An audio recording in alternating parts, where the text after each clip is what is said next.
Delivering his 2017-18 budget today, Financial Secretary Paul Chan said the government's fiscal surplus allows it to share the benefits of economic development with the public. Relief measures will stimulate domestic demand, stabilize the economy, and support the employment market. One-off relief measures include reduction of profits tax, salaries tax, and tax under personal assessment for 2016-17 by 75%, subject to a ceiling of $20,000.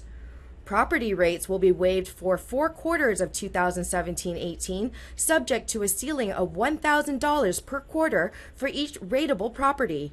Social Security recipients will get an extra month's allowance. This applies to comprehensive Social Security assistance payments, the Old Age Allowance, Old Age Living Allowance, Disability Allowance, Low-Income Working Family Allowance, and Work Incentive Transport Schemes. The proposal will incur additional expenditure of $3.5 billion.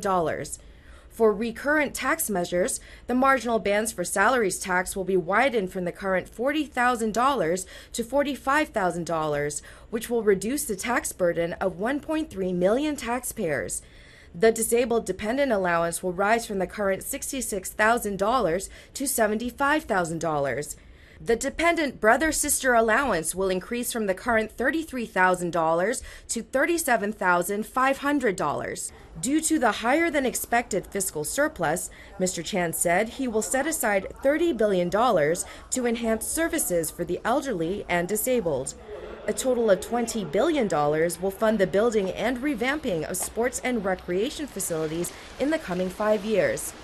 Another $10 billion will be reserved for supporting information and technology development, and $1 billion is earmarked for youth development.